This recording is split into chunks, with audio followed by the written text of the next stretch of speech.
Trojan Sports Now. After losing to opponent Ole Miss, the Trojans have another chance against the SEC when they take on Georgia in Athens. The Bulldogs have already played 3, and their only loss came from Georgia Tech when the score being 80-70 at 73. Last year, Georgia finished 20-14 on the season and 12-6 in the conference. The Trojans have only played 2 games and are 1-1 on the season. This will be the first meeting between the two teams, and assistant coach Marcus Grant says it will be a tough matchup. Good basketball team. Like I said, they last year they were 12-4 in their conference in the SEC, so that's a really good record. They returned 3 of their 4 leading scorers, so they pretty much have all their firepower back.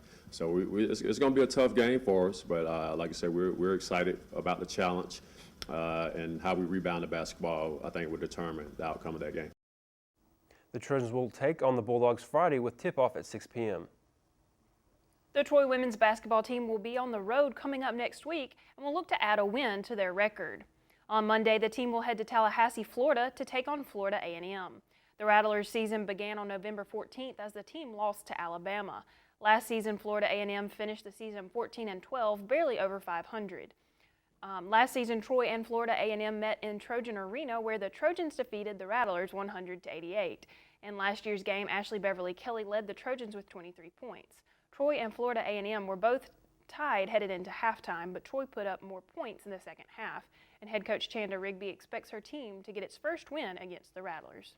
I expect to get our first win, first and foremost.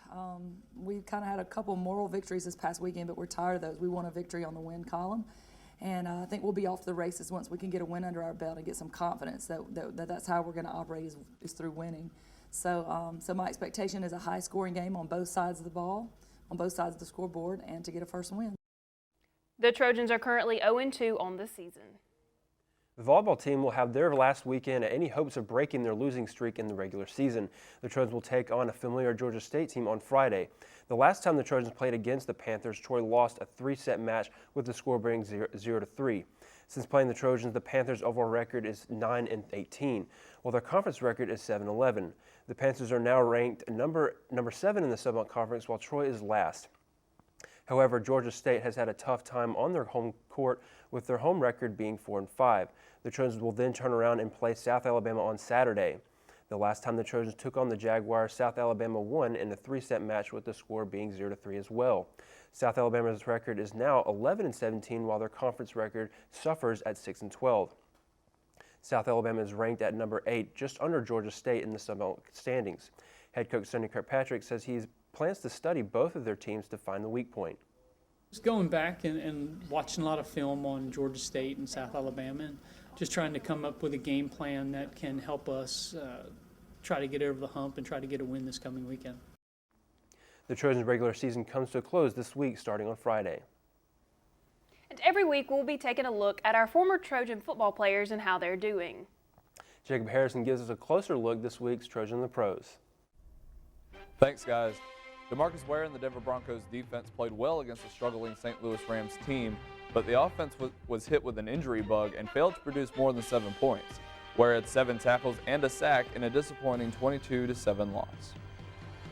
Ozi Umenyiora and the Atlanta Falcons are now on a 2-game winning streak and hold first place in the NFC South.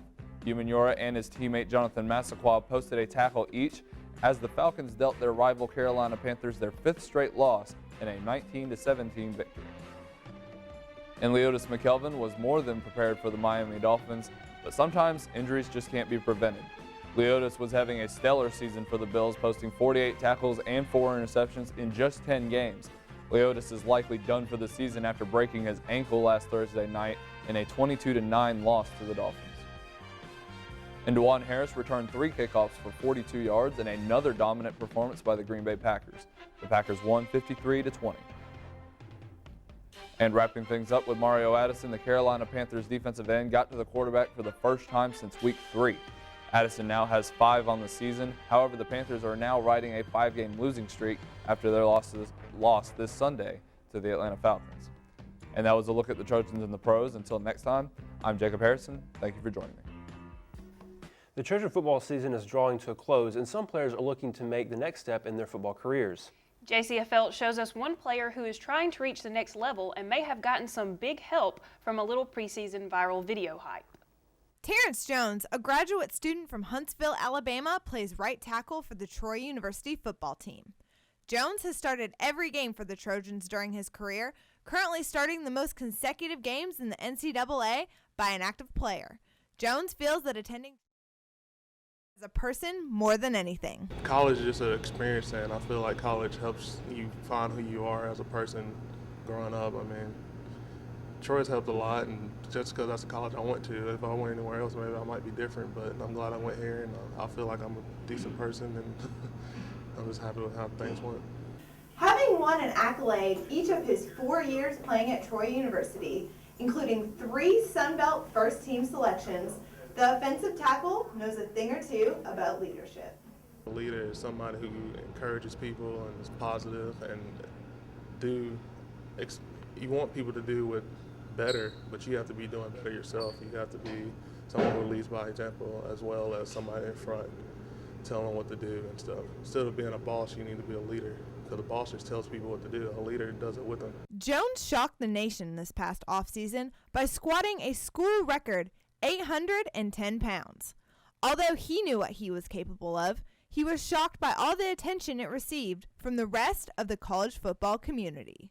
I wasn't surprised by it. I was surprised by how much fame it got, because I was just like, no, really? Nobody's really done 800 pounds in college football? And I guess that's a rare thing, so that's why it blew up. Although Jones plans to graduate with his master's degree in business next December, he says that it would mean a lot to him to be able to pursue a career in the NFL. I love the game of football, and if I can do something they want to pay me for, it would be great. And it means a lot to me. It would be something that I could finally say my hard work finally paid off.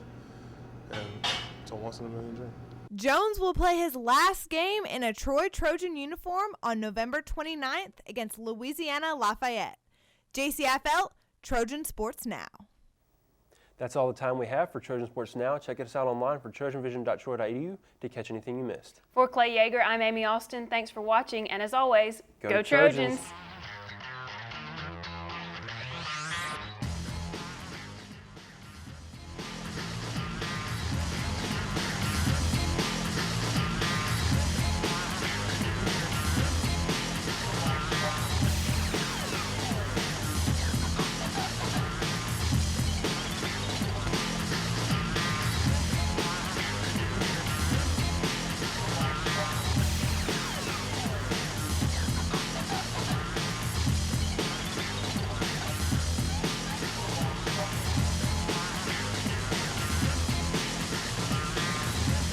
Trojan Sports Now.